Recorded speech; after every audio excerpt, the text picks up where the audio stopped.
Assalamualaikum warahmatullahi wabarakatuh. Perkenalkan, saya Putri Alda Faudiah dari Prodi Ilmu Komunikasi kelas A2. Di sini saya akan bercerita tentang cerita rakyat dari Banten yang berjudul Telaga Warna. Pada zaman dahulu terdapat sebuah kerajaan yang tentram dan damai bernama Kerajaan Kutatanggahan. Kerajaan tersebut dipimpin oleh raja yang adil dan bijaksana bernama Prabu Sunarwalaya. Raja Sunarwalaya didampingi oleh permaisuri yang bernama Purbanamah. Namun, raja dan permaisuri belum juga mempunyai seorang anak. Mereka sudah cukup lama menikah. Raja seringkali termenung, sedangkan permaisuri hanya dapat mengeluarkan air mata. Berbagai upaya sudah dilakukan, termasuk menggunakan ramuan-ramuan yang dimakan, baik oleh sang raja maupun sang permaisuri. Banyak dukun yang sudah diundang dan membacakan mantra-mantra, namun usaha tersebut hanya sia-sia. Beberapa penasihat kerajaan menyarankan raja dan permaisuri untuk memungut anak yatim, karena di kerajaan banyak anak yatim piatu. Di antaranya adalah anak dari para prajurit dan perwira yang gugur di medan perang. Namun, raja dan permaisuri tidak mendengarkan apa yang dikatakan oleh para penasihat, karena mereka berpikir anak pungut pasti sangat berbeda dengan anak sendiri. Suatu hari, raja memutuskan untuk pergi bertapa. Ia pergi bertapa ke dalam hutan. Setelah raja berminggu-minggu bertapa, tiba-tiba antara sadar dan tidak sadar ia mendengar sebuah suara. "Hai Prabu, apa yang kamu inginkan sehingga kau datang ke sini untuk bertapa?" ujar suara tersebut. "Hamba menginginkan seorang anak," jawab sang raja. "Bukankah kamu dapat memungut seorang anak?" tanya suara itu.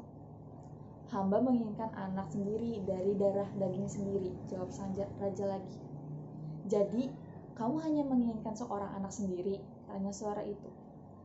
"Ya bagaimanapun keadaannya, anak sendiri lebih baik dari anak pungut," jawab sang raja.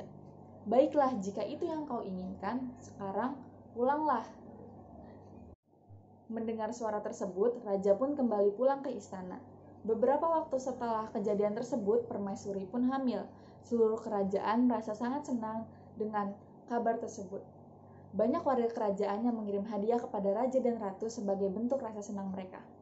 Akhirnya, hari yang ditunggu pun tiba. Permaisuri melahirkan seorang bayi perempuan.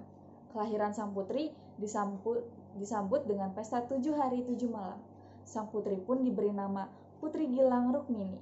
Untuk menyambut kelahiran sang putri, banyak sekali warga kerajaan mengirimkan berbagai macam hadiah yang sangat mahal. Sang putri pun telah tumbuh menjadi seorang remaja yang sangat cantik. Namun, karena kehadirannya sangat diinginkan oleh kedua orang tuanya dan juga oleh rakyat, akibatnya sang putri pun berperilaku sangat buruk. Semua keinginannya harus dituruti. Jika ditentang, ia pasti akan marah besar. Ia pun selalu memerintah para pelayan semena-mena. Tidak jarang, ia selalu bertingkah kasar dan menggunakan kata-kata yang tidak layak keluar dari mulut seorang tuan putri. Walaupun seperti itu, raja, permaisuri, dan rakyat sangat mencintainya. Putri pun tumbuh semakin dewasa. Ia semakin bertambah cantik. Pada usianya yang ke-17 tahun, tidak ada putri lain atau gadis dari kerajaan yang menandingi kecantikannya.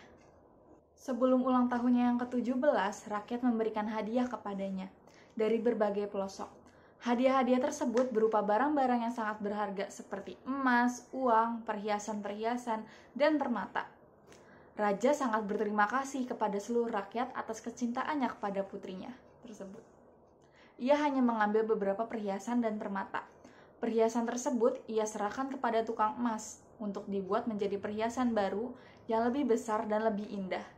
Dengan senang hati, seorang empu pembuat perhiasan emas membuat perhiasan berbentuk kalung yang sangat indah. Kalung itu menggambarkan tanaman dengan daun-daun dari emas dan perak, serta bunga-bunga dan buah-buahan dari permata yang berwarna-warni. Seluruh warga kerajaan benar-benar sangat menunggu penyerahan kalung tersebut kepada sang tuan putri pada saat ulang tahunnya yang ke-17.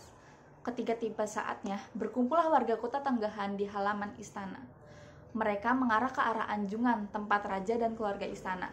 Tidak lama kemudian, raja dengan didampingi permaisuri dan para bangsawan pun keluar dari dalam istana. Raja melambaikan tangan kepada rakyatnya dan disambut sorak-sorai oleh mereka. Sorak-sorai kembali ketika Putri Gilang Rukmini datang diiringi belasan orang inang pengasuh. Sang putri pun sangat cantik bagaikan bidadari. Karena kecantikannya, banyak orang terpesona dan berhenti bersorak-sorai. Warga Kuta Tenggahan yang baik, sebelum upacara selamatan untuk menyambut usia 17 tahun anakku, saya akan menyampaikan hadiah kalian untuk Putri Gilang Rukmini. Biarlah ia tahu betapa besar cinta kalian kepadanya, kata sang raja.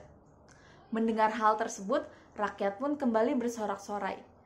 Setelah tenang kembali, raja membuka sebuah kotak yang berukir, terbuat dari kayu cendana, dan mengeluarkan kalung buatan sang empu.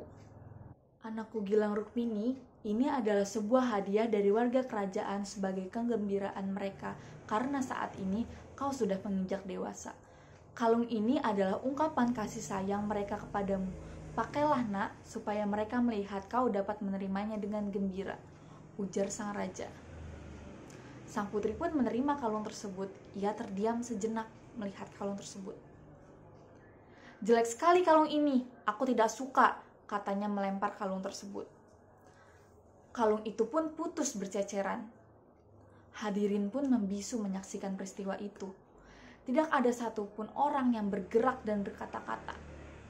Di tengah keheningan tersebut, terdengar suara isak tangis sang permaisuri. Rakyat pun ikut menangis, terutama para perempuan.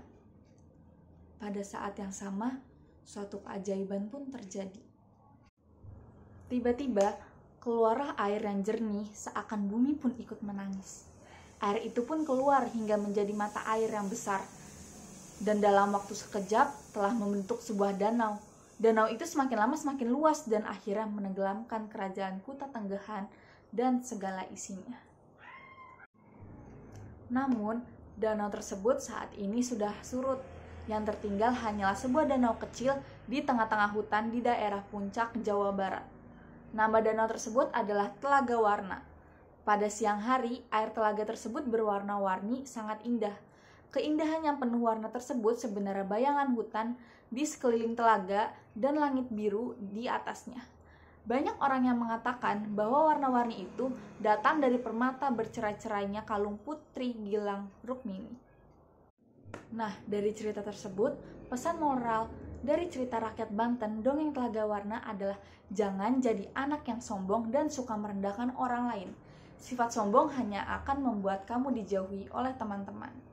Nah, sekian cerita dari saya. Mohon maaf bila ada kesalahan kata.